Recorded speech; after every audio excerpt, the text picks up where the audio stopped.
à tous et merci de nous retrouver sur Monaco Info au sommaire de cette nouvelle édition. L'opération Monaco Plage Propre reprend du service sur le Larvoto. Nous vous expliquerons son fonctionnement. Nous irons à la rencontre de l'artiste monégasque Philippe Pastor qui vient d'installer sur l'esplanade du Grimaldi Forum ses arbres brûlés, devenus pour lui des symboles de la déforestation. Nous vous présenterons les nouveaux ateliers jeunesse proposés par le Grimaldi Forum à l'occasion de l'exposition Francis Bacon, Monaco et la culture française. Le prince souverain s'est rendu au Cap Fleuri pour un déjeuner autour du partage et de l'échange avec les pensionnaires. Et pour finir, nous vous ferons découvrir les lauréats du 4e concours des jeunes créateurs au lycée Albert Ier. Les plages ont enfin pris des allures de vacances, toujours dans la logique de réduction des déchets et de préservation de l'environnement. La mairie de Monaco a souhaité renouveler en partenariat avec la DTC et la SMA l'opération Monaco Plage Propre pour la 7e année consécutive. Une opération estivale destinée particulièrement aux fumeurs. Les explications de Fabien Bonilla, Horacio Gagino et Éric Pocoy. Des cendriers sous forme de cônes sont disponibles en libre service dans les 3 présentoirs placés sur les plages du Larvoto. Pour la 7e année consécutive, cette action vise à sensibiliser les fumeurs au maintien de la propreté et de la qualité des plages, évitant ainsi des mégots sur le sable. En fait, l'objectif, c'est de sensibiliser les fumeurs qui se trouvent sur la plage, donc de ne pas jeter leurs mégots de cigarettes sur le sable ni dans la mer, bien sûr, et de venir chercher donc, ces cendriers que l'on met à leur disposition. Donc il y a aussi des cendriers qui sont accessibles aux personnes à mobilité réduite, puisqu'ils sont à leur niveau. Donc ensuite, ils retournent, donc ils plantent le cendrier qui est en forme de cône dans le sable, donc ils fument. Et ensuite, quand ils ont terminé, soit ils peuvent repartir avec le cendrier, parce que donc ils sont assez jolis et ça fait aussi un petit souvenir pour les touristes. Soit ils peuvent le repositionner sur le présentoir. La direction du tourisme et des congrès est impliquée dans l'opération Monaco Plage Propre depuis 4 ans, aux côtés de la SMA et de la mairie. Et c'est vrai que pour nous, c'est une opération très importante puisqu'elle vise à sensibiliser les visiteurs et les touristes dans une action qui est vraiment en adéquation avec notre mission et protection de l'environnement. Et pour ceux qui ne prennent pas la peine de se munir de ces cendriers, la SMA est là. Même si le cendrier est très utile, il arrive parfois, malheureusement, de retrouver encore des mégots sur la plage. Donc la SMA a le rôle aussi de nettoyer cette plage, de la cribler plusieurs fois par semaine pour justement mélanger tous ces graphillons et puis laisser place à une propreté parfaite pour que le matin, en arrivant, le baigneur arrive et soit installé dans les meilleures conditions qu'il soit. L'opération Monaco Plage Propre prend de plus en plus d'ampleur et a donc de plus en plus de succès d'année en année. Durant l'été 2015, 8400 cendriers ont été distribués. Nous restons du côté du Larvoto pour parler d'art à présent. L'European Art Fair Monaco ouvrira ses portes au public du Grimaldi Forum le 20 juillet prochain. L'occasion pour nous de rencontrer l'un des artistes présents sur ce salon. Il s'agit de Philippe Pastor. Il nous présente son installation d'arbres brûlés, Sandrine Nègre. The place to be, une expression anglophone qui colle parfaitement au quartier du Larvoto cet été car les amateurs d'art ont bel et bien rendez-vous ici. Projet de Francesco Vezzoli à la Villa Sauber du NMNM, exposition Francis Bacon au Grimaldi Forum avant celle de Robert Combas en août, European Art Fair dans l'espace Diaghilev et bien sûr Arbres brûlés de l'artiste monégasque Philippe Pastor sur l'esplanade, des arbres devenus sculptures, symboles de la déforestation. C'est vrai que c'est parti par rapport aux incendies de 2003 dans le Var. On s'est retrouvé avec des arbres, une forêt calcinée. Moi, j'avais mon atelier au milieu. J'ai récupéré des arbres. Je me suis dit, qu'est-ce que tu peux faire de plus fort que le feu? Rien. Mais par contre, j'ai aligné des arbres et simplement, j'ai commencé à faire mes premières sculptures. Là-dessus, on a commencé à travailler avec les Nations Unies. Ça a duré pas mal d'années. Aujourd'hui, on est toujours très bonne relation avec eux. Si j'ai fait ces arbres, c'était pas tellement pour une grande cause, mais c'était pour les mettre comme des avertisseurs dans les régions où il y a énormément d'incendies. Alors je me suis dit, peut-être que tu vas travailler avec les communes, peut-être que tu vas travailler avec les régions, peut-être. Et puis ça a pris une autre direction. On s'est retrouvé à Singapour, on s'est retrouvé à New York, on s'est retrouvé dans des tas d'endroits. Aujourd'hui, on a une sculpture fabuleuse qui est au siège des Nations Unies à Nairobi. Bon, et puis on a des privés, bon, bien sûr. Et puis nous, on replante des arbres. Alors avec notre petite association, mais vous savez, le plus terrible, c'est ça, hein, c'est ça. C'est le fait de se retrouver avec des arbres complètement calcinés partout, un peu partout dans la planète. On a notre souverain qui se bat d'une manière extraordinaire avec sa fondation qui est merveilleuse.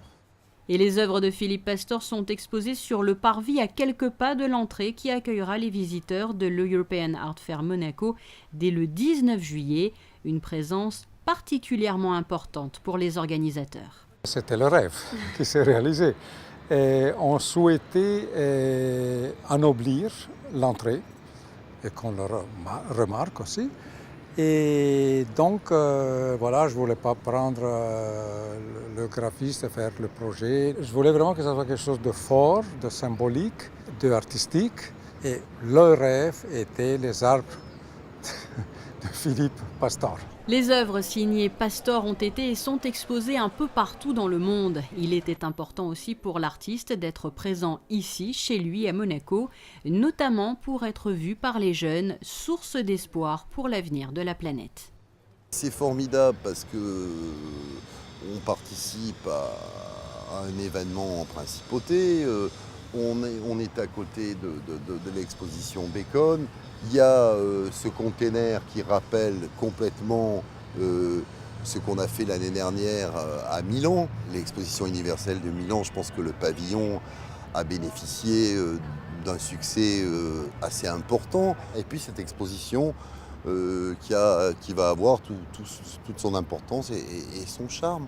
Autre lieu dédié à l'art, toujours au Larvoto, la galerie Monaco Modern Art de Philippe Pastor qui va évoluer dans les prochains mois. Nous suivrons tout cela pour vous en fin d'année. Comme vous avez pu le voir, l'art sera au centre de tous les intérêts au Grimaldi Forum cet été.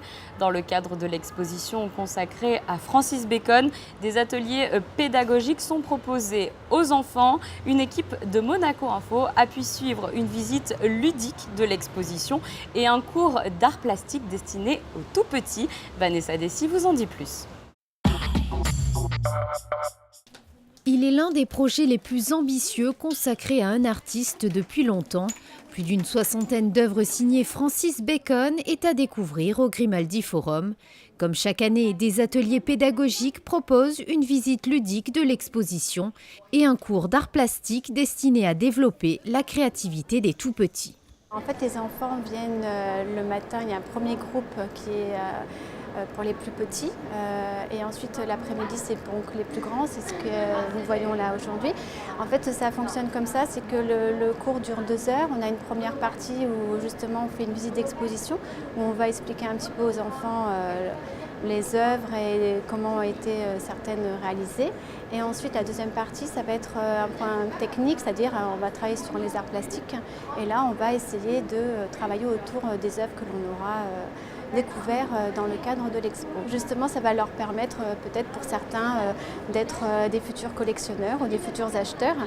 Si on n'a pas ce soutien pour nos artistes français, c'est dès maintenant qu'ils vont pouvoir peut-être investir plus tard et permettre à des artistes français d'être présentés dans des musées, dans des centres d'art, être dans des collections importantes. Donc pour nous, en tout cas, dans le cadre d'un enseignement, ce sont des points très très importants. Les enfants ont d'abord travaillé sur la composition et sur le repérage des formes. Ils ont par la suite dessiné certains éléments afin de réaliser un portrait. La mise en couleur a été effectuée à l'aide d'un assemblage de pastels. Le petit groupe a ainsi découvert le plaisir de la création. C'est beau, c'est créatif, que c'est de l'art.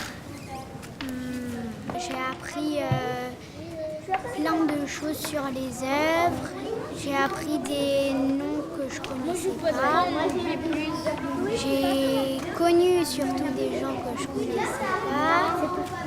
Et je suis très contente de cette expérience. J'ai bien aimé. Qu'est-ce que tu as fait? On a fait un dessin et on a repassé au pastel dessus. J'aime bien, je trouve ça chouette. On fait des activités, c'est bien, on ramène après chez soi. Je trouve qu'on fait des arts. Après, j'en fais aussi chez moi, donc ça... Moi, je trouve ça très joli parce que à la fin, ça donne un bel effet. Et moi, je trouve ça très joli. Les enfants sont tous repartis avec leurs dessins en poche, l'occasion de réfléchir, qui sait, sur une future carrière artistique. Le prince Albert II s'est rendu au Cap Fleuri à la rencontre des aînés. Un déjeuner qui a permis aux pensionnaires de passer un moment privilégié d'échange et de partage. Le reportage de Christine Datomel, Alexandra Paolini et Louis Borgia. Organisé sous la tonnelle du Cap Fleuri, c'est à l'ombre d'un jardin champêtre que s'est déroulé le déjeuner du prince souverain en compagnie des aînés monégasques. La venue du prince souverain est certainement l'événement le plus important de l'année pour la filière gériatrique. Cela fait maintenant de nombreuses années que Son Altesse Sérénissime nous honore de sa présence l'été à la tonnelle du Cap Fleuri. Il faut savoir que la tonnelle du Cap Fleuri est une manifestation qui est organisée depuis de nombreuses années au Cap Fleuri et qui permet aux résidents de se retrouver autour d'un repas convivial avec des membres de notre équipe.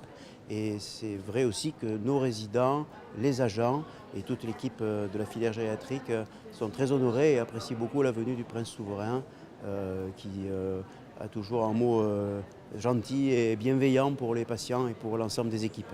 Au menu, des grillades au barbecue, un repas convivial et des moments d'échange, des instants simples et de pur bonheur, toujours très appréciés des résidents.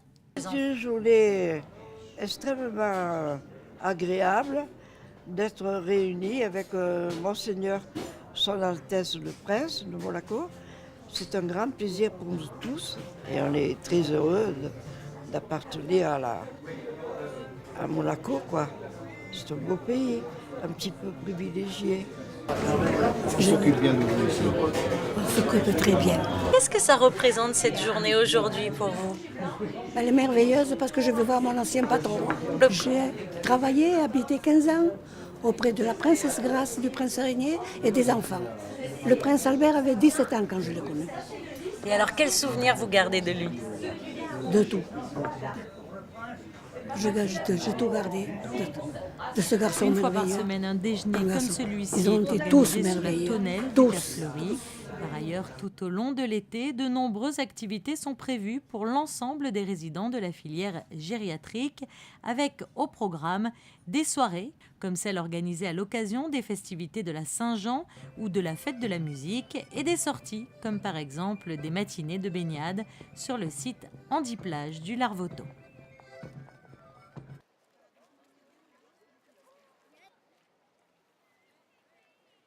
À l'occasion de ce déjeuner au Cap Fleuri, le conseiller de gouvernement pour les affaires sociales et la santé, Stéphane Valéry, a souhaité revenir sur l'ensemble des travaux mis en œuvre pour la filière gériatrique. Nous l'écoutons.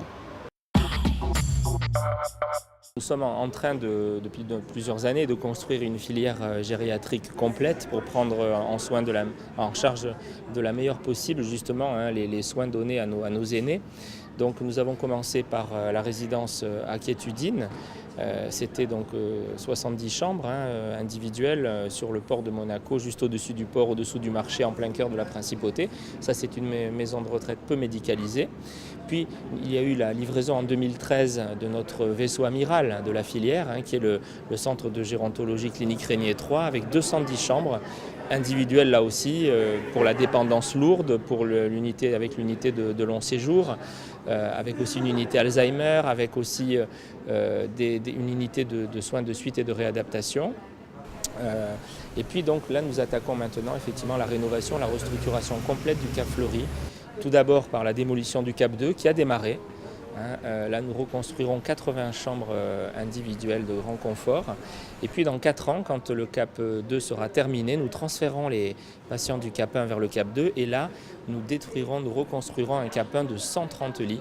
Donc à la fin nous aurons 130 lits de plus sur le site du Cap Fleuri, de grand confort puisque uniquement en chambre individuelle et la filière gériatrique sera complète et achevée pour nos aînés. Pour autant, nous maintenons aussi et nous développons le maintien à domicile puisque c'est indispensable en complément de ces institutions. Les personnes âgées donc veulent rester le plus longtemps possible à domicile et nous faisons tout pour les y aider avec le CCGM, le Centre de coordination gérontologique de Monaco, où nous définissons là le degré de dépendance et la prestation autonomie qui permet de les aider à financer des infirmières, des auxiliaires de vie pour rester le plus longtemps possible à la maison. Focus à présent sur un concours mettant en valeur la créativité des lycéens. La remise des prix de la 4e édition du concours des jeunes créateurs s'est déroulée comme chaque année au lycée Albert Ier. 6 récompenses ont été décernées. On découvre les lauréats 2016 avec Vanessa Dessy. Exprimer sa fibre artistique, tel est l'objectif premier de la 4e édition du concours des jeunes créateurs. Cette année, le thème imposé n'est autre que l'amour. À l'initiative de quelques élèves du lycée Albert Ier, cette manifestation regroupant la photo, la littérature et les arts plastiques a vu le jour à la suite de la séance du Conseil économique et social des jeunes en 2012. Il y a 5 ans, ce projet a été immédiatement valorisé par le président du Conseil national, puis par la direction de l'Éducation nationale, et immédiatement a été parrainé par Son Altesse Royale, la princesse Caroline de Hanovre. Donc nous l'avons mis sur pied avec les élèves de seconde, 5 élèves de seconde, et c'est la 4e année où la remise des prix a lieu. Les élèves sont partis évidemment faire des études supérieures, qui au Canada, qui en Angleterre, et j'ai pris la relève vu que j'étais le professeur référent du projet. Le jury, composé de représentants de l'État, de professionnels et de lycéens, a établi un palmarès. Le prix de la meilleure production littéraire a été attribué à un poème intitulé « Le Fort Olga ». Ce dernier est dédié à la grand-mère de l'auteur. C'était vraiment une description de sa maison en fait. C'est de voir comment sa maison est antique, enfin elle est vieille. Mais justement ça c'est la marque de l'usure et de tout le soin qu'elle a porté envers nous, envers ses enfants et ses petits-enfants. Et donc voilà, c'était un poème en sorte d'hommage. J'ai lu les autres œuvres qui étaient affichées et j'étais vraiment étonné de savoir que c'était moi qui avais gagné. Parce qu'il y a des œuvres qui sont vraiment bien écrites, qu'on voit vraiment, c'est le mot précis de travailler. Moi, ma technique, c'était plus de laisser couler la plume. Mais très heureux, franchement, comment dire, on se sent très récompensé par l'effort qu'on a fait. Bon, après, c'est de l'art, donc l'effort vient de différentes façons, mais je me sens très honoré d'avoir eu ce prix et je suis très content. Comme chaque année, Son Altesse Royale, la princesse de Hanovre, a désigné son coup de cœur. Son choix s'est porté cette fois-ci sur le tableau Défense d'aimer, qui permet de créer le doute chez ceux qui le regardent. C'est pour montrer que l'amour, soit c'est intense et ça dure tout le temps, soit ça peut se dégrader, comme le mur vous le montre très bien sur mon dessin. Au début, j'avais vraiment pas beaucoup d'idées. Et je me suis posée clairement dans ma tête et j'ai trouvé l'inspiration en fait, d'un mur urbain, en fait, ce qu'on voit à peu près tous les jours. Et du coup, je me suis dit par rapport à ça, qu'est-ce que je peux faire? Et du coup, j'ai dit qu'il y a beaucoup de gens qui gravent sur des arbres, sur plusieurs choses comme ça. Du coup, je me suis dit pourquoi pas un mur. Je suis très émue et agréablement surprise parce que je ne m'y attendais pas du tout, parce que la concurrence était vraiment rude. Et je ne m'y attendais vraiment pas parce que j'ai fait ça avec tout mon cœur, mais je pensais vraiment pas à l'avoir ce prix, donc je suis vraiment très émue. Le coup de cœur des jeunes complète la liste des récompenses et c'est le tableau « Change-moi » qui se voit primé. À travers ses couleurs, 2 êtres dessinent leur amour et montrent le changement des relations. L'amour différencié a été élu meilleure œuvre art plastique graphisme, l'idée étant de différencier les amoureux au sein d'une foule. La meilleure œuvre photographique, quant à elle, a été allouée à l'amour 2.0, qui représente les sentiments d'aujourd'hui. Et enfin, la céramique Fall in Love a été choisie pour le prix spécial du jury.